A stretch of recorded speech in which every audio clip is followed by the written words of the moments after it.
Bonjour les amis, bienvenue pour ce nouvel épisode de Brocodile le jeu vidéo, une série sur YouTube dans laquelle je parle de l'activité des brocodiles, une société de collecte et valorisation des déchets matériels informatiques. Ça fait quelques semaines que j'ai pas fait de vidéo sur cette chaîne et voilà, c'est pas. Disons que le risque quand on fait de la création, ce n'est pas la page blanche, hein, la peur de la page blanche pour moi ça n'existe pas. Que ce soit pour un écrivain, quel que soit l'artiste ou le mode de création, le risque c'est pas la page blanche, c'est l'abandon.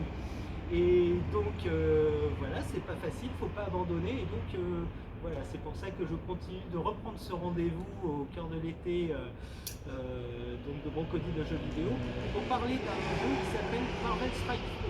Allez, Marvel Snap. On va parler de Marvel Snap. Marvel Strike Force, aussi un jeu qui ressemble un petit peu. Ce sont des petits jeux mobiles sur mobile, et donc celui auquel je joue au quotidien actuellement s'appelle Marvel Snap. C'est un jeu dans lequel on collectionne, en tout cas, c'est un jeu sur le mobile en fait, donc on joue contre des adversaires humains et qui se joue sur la collection des personnages Marvel, et un peu qui est un jeu de cartes un peu à la Magic où on doit créer une stratégie à partir d'un deck pour confronter sa stratégie à celle de l'adversaire, avec un nombre de mécanismes assez limité mais qui donne des effets assez subtils. Il est basé donc sur les personnages de l'univers Marvel, donc un univers super-héroïque dans lequel les pouvoirs et les effets des cartes, des effets des cartes du jeu en fait, correspondent un peu, sont en lien parfois avec l'image et les pouvoirs des personnages en question. Et donc, vous voyez, comme je vous dis, c'est les œuvres dans les œuvres de l'esprit. Voilà, c'est les personnages de super-héros sont des mondes qui me fascinent. Et c'est une mythologie contemporaine.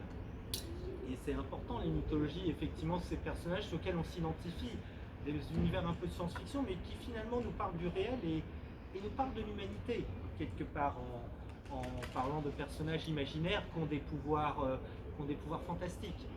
J'aimerais qu'on parle de deux personnages un peu que je connais bien, en fait, qui sont des personnages de Marvel, qui sont Magneto et Iron Man.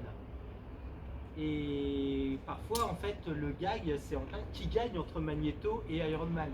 Magneto, donc, c'est un mutant qui a le pouvoir de contrôler tous les métaux et de les contrôler, de les bouger. On le voit, donc, c'est un. Magneto, le personnage de Lancer, est un. Et, euh, c'est un personnage qui a été créé dans les années 60. Et donc, Lancer est un survivant des camps de concentration. Donc c'est un juif qui, suivant les versions, peut être né dans le ghetto de Varsovie et donc voilà, qui est déporté à Auschwitz et qui survit notamment en étant dans les Sonderkommando, en survivant aussi grâce à son pouvoir effectivement d'attraction et de contrôle des métaux. Il trouve l'or, il trouve le métal et voilà, c'est un personnage tout à fait fascinant. Euh, qui après devient, enfin voilà, dans, dans l'usage de ses super pouvoirs, il devient ce qu'on appelle un vilain, c'est-à-dire un antagonisme, un méchant, d'une certaine manière. Son souhait, effectivement, c'est la domination des mutants sur le monde. Euh, et donc, ce pouvoir, c'est de contrôler le métal. On reviendra peut-être plus tard sur tout ce qu'il y a comme enjeu humain, en fait, dans ce personnage de Magneto, qui est un des grands personnages de l'univers Marvel, qui a été construit aussi, qui a été inventé dans les années 60 aussi. Il y avait en face le Docteur X, qui était l'autre mutant qui a les pouvoirs télépathiques. C'était un peu Martin Luther King et Malcolm X. Le fait qu'on parle maintenant de faire de Magneto un noir américain pour les versions contemporaines, parce qu'il y a une mise à jour et une actualisation de l'univers Marvel, eh bien, c'est pas un contresens, au contraire, c'est vraiment l'esprit de l'époque. Iron Man, c'est un humain sans super pouvoir. Au contraire, c'est un humain malade. C'est un humain qui a une maladie cardiaque qui est due aussi à son alcoolisme. Voilà, c'est peut-être aussi une raison pour laquelle j'identifie. C'est un humain avec toutes ses faiblesses. Alors, son super pouvoir, c'est que c'est un héritier multimilliardaire. l'héritier d'un marchand d'armes, effectivement, qui a une très grande fortune et qui est un inventeur génial. Alors, et parfois, ce qu'on dit, c'est qui est-ce qui gagne dans une confrontation entre super-héros ou entre personnes avec des super-pouvoirs. Entre Iron Man, donc qui est un humain dont le seul pouvoir finalement c'est son génie et aussi ses ressources et donc son armure de métal qui lui permet de voler et d'avoir une super force, et Magneto qui contrôle le métal. Tout de suite, sans préparation, dans une confrontation directe, ce sera certainement Magneto qui,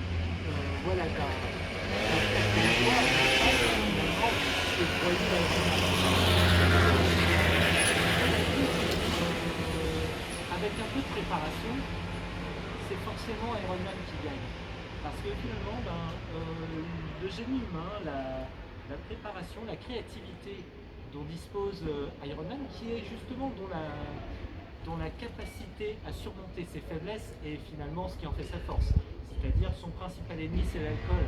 Et il arrive à le surmonter dans un livre qui a un run fondateur aussi des super-héros qui s'appelle Le Diable en bouteille, dans lequel effectivement il vient à bout de son alcoolisme. C'est quelque chose qui apparaît pas dans les films de Disney, dans les films de Marvel qu'on voit en ce moment, mais voilà, qui est une donnée peut-être qui apparaît dans le fait qu'on ait choisi un acteur comme Robert Downey Jr., qui est un bon acteur pour ce personnage.